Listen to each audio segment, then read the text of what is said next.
बिस्मिल्लाहिर्रहमानिर्रहीम।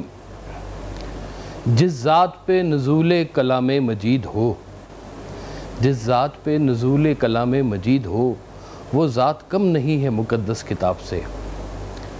इन्नल्लाह व मलाइकतहु युसल्लूना अलन नबी या अय्युहल्लज़ीना आमनू सल्लु अलैहि व सल्लिमू तस्लीमा। अल्लाह कहता है कि मैं और मेरे फ़रिश्ते हर वक्त दुरूद भेजते रहते हैं। ऐ ईमान वालो, तुम भी भेजा करो। आका सल्लल्लाहु अलैहि वसल्लम की खिदमत में दुरूद वो लोग भेजते हैं जिनकी ज़ाहिरी ज़िंदगी आपकी ज़िंदगी के करीब करीब होती है। ये अल्लाह ताला उन पर मेहरबानी फरमाता है कि वो उनको दुरूद भेजने वाला बना देता है। वो दुरूद भेजते रहते हैं, हम हाल दुरूद भेजते रहते हैं। हम लोगों ने आजकल ये अब तक जो कह लें कि जैसे माहौल में हम चल रहे हैं, एक साहब ने कहा कि जी मैंने 10 लाख मरतबा दुरूद शरीफ भेजा है लेकिन गाड़ी नहीं मिली मुझे अभी तक। ये इस बात को बग़ैर समझे हुए कि अल्लाह ताला ने इतनी दफ़ा दुरूद शरीफ पढ़ने की तुम्हें अहलियत दी है, ये इनाम काफ़ी नहीं है कि हमने अपनी ज़ाहिरी ज़रूरियात और आजकल के मामलात को भी इस कॉन्टेस्ट में लेना शुरू कर दिया है और इसके साथ अटैच करना शुरू कर दिया है कि हम इसलिए पढ़ें कि चूँकि हमारे ज़माने के मामलात जो हैं वो हल होना शुरू हों। आप सल्लल्लाहु अलैहि वसल्लम की ज़ात मुबारका ऐसी ज़ात मुबारका है कि जिनको हमेशा अरूज व दवाम ही हासिल है, और उन पर दुरूद भेजना हमारे लिए सादत, सबसे बड़ी सादत यही है। दुरूद भेजने के बहुत सारे तरीके हैं, अल्फाज भी हैं और अल्फाज के अलावा भी हैं। आप जो मर्ज़ी दुरूद शरीफ पढ़ लें, आपकी कैफियत दुरुस्त है तो वो आप दुरूद शरीफ पढ़ें और वो जा रहा है आपका। आपने अगर अपनी ज़िंदगी में हजूर पाक सल्लल्लाहु अलैहि वसल्लम के हवाले से कोई भी एक ऐसा अमल कर दिया है तो यकीन माने कि वो आपकी ज़िंदगी में भी दुरूद शुरू हो गया है। अगर आपने लोगों को माफ़ करना शुरू कर दिया है इस हवाले से कि आका सल्लल्लाहु अलैहि वसल्लम माफ़ फरमाते थे, तो ये भी एक दुरूद का तरीका है। अगर आपने लोगों से माफ़ी मांगना शुरू कर दी है इस हवाले से कि ये भी बड़ी अफजल बात है, तो ये भी एक आका सल्लल्लाहु अलैहि वसल्लम के हवाले से किया हुआ अमल है और आप की ज़िंदगी में दुरूद शुरू हो गया।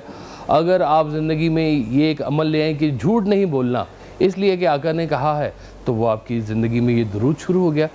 तो ये दुरूद जो है ये सिर्फ़ अल्फाज का नाम नहीं है, ये आपकी कल्बी कैफियत का नाम है जो वहाँ पर जो है वो आपकी ट्रांसफ़र हो रही होती है आगे।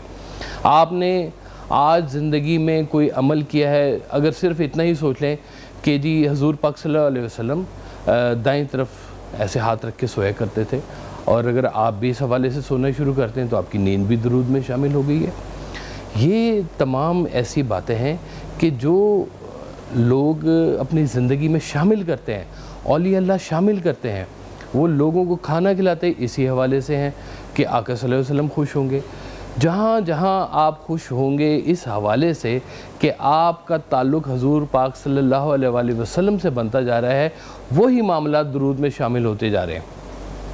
लोग इब्तला के मकाम पर दुरूद भेजते हैं। सरकार हज़रत वासिफ़ अली वासिफ़ रहमतुल्लाह अलैह फरमाया करते थे कि जो सब्र के मकाम को शुक्र का मकाम बना लें, ये आका सल्लल्लाहु अलैहि वसल्लम के ख़ास सोल्जर होते हैं। ये वो कीमती लोग होते हैं कि जो इब्तला के मकाम पर भी अपनी मोहब्बत और अपनी अकीदत को नहीं छोड़ते हैं। लोगों ने बड़े बड़े फैज़ हासिल किए हैं। हज़रत ज़ैनुल आबिदीन के जो आपका कलाम था वो आप फरमाया करते थे कि देखें, जब वो इब्तला के मकाम पे आपने कहा कि इन्नल तैयारी अस्सबा यौमल इला अर्दिल हरम बल्लिग सलामी रोज़तन फ़ीहन नबील मोहतरम। लोगों ने बड़ी बड़ी मुश्किलात के मकाम पर दुरूद भेजा है। हम तो बड़े आसान माहौल में रहते हैं, उस तरह के माहौल में भी नहीं रहते, बड़ी आसाइशें हैं हमारे पास, लेकिन ये फ़ज़ल की बात है, ये आप पर फ़ज़ल की बात है कि अल्लाह ताला आपको दुरूद भेजने वाला बनाए। कहते हैं कि जो यहाँ पर इस ज़मीन में दुरूद भेजते हैं, ये रूहें यहाँ आने से पहले भी दुरूद भेजा करती थी। ये दुरूद व सलाम रोज़े अज़ल से चल रहा है। हज़रत सरकार वासिफ़ अली वासिफ़ फरमाया करते थे कि देखो, अल्लाह जितना कदीम है اس کی محبت بھی اتنی قدیم ہے. یہ ایسا نہیں ہے کہ یہ محبت کہیں درمیان میں سے شروع ہوئی ہے. یہ جتنا قدیم اللہ اس کی محبت بھی اتنی قدیم. تو یہ اس بارگاہ میں ہمارا یہ کام ہے کہ ہم درود و سلام کے نذرانے بھیجتے رہیں اور وہ قبول فرماتے ہیں. ایک شعر ہے واز صاحب کا, آپ فرماتے ہیں کہ اس نظر میں فاصلے صدیوں کے بھی حائل نہیں. آقا صلی اللہ علیہ وسلم کی بات ہو رہی ہے کہ اس نظر میں فاصلے صدیوں کے بھی حائل نہیں, اپنے درویشوں سے وہ ہر دور میں آ کر ملے. وہ تشریف لے آتے ہیں, وہ مہربانی ہوتی ہے. ایک شعر اور آپ کا مجھے یاد آ گیا کہ خاک کو رفت ملے, بے بال و پر کو پر ملے, نعت پیغمبر سے جب عرفان پیغمبر ملے. نعت شریف, درود شریف کا ہی ایک حصہ ہے کہ آپ اپنی محبت اور عقیدت آقا صلی اللہ علیہ وسلم کی خدمت میں پیش کریں. یہ درود شریف ہے.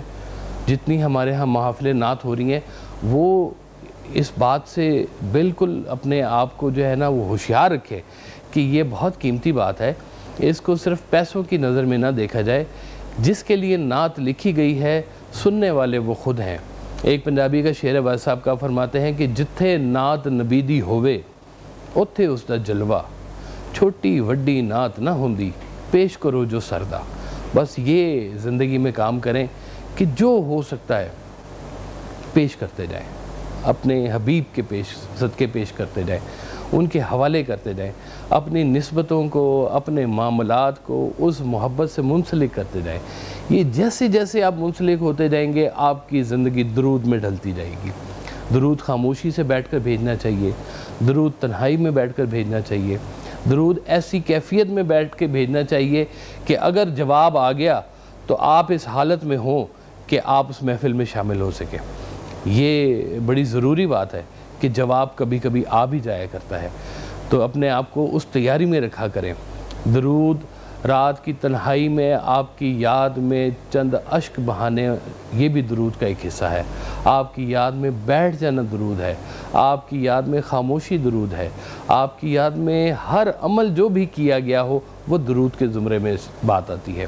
اللہ تعالیٰ یہ درود و سلام ہمارے پر نزول فرمائے, ہمارے قلب پر اس کا نزول فرمائے, ہمیں درود بھیجنے والا رکھے اور ہماری اولادوں کو بھی درود بھیجنے والا بنائے اور ہمیں اس سلسلے کے ساتھ منسلک رکھے. اور آپ بھی درود شریف پڑھا کریں اور اپنے حبیب صلی اللہ علیہ وسلم کی خدمت میں پیش کیا کریں, اپنے آقا کی خدمت میں پیش کیا کریں. اللہ آپ سب کو سلامت رکھے.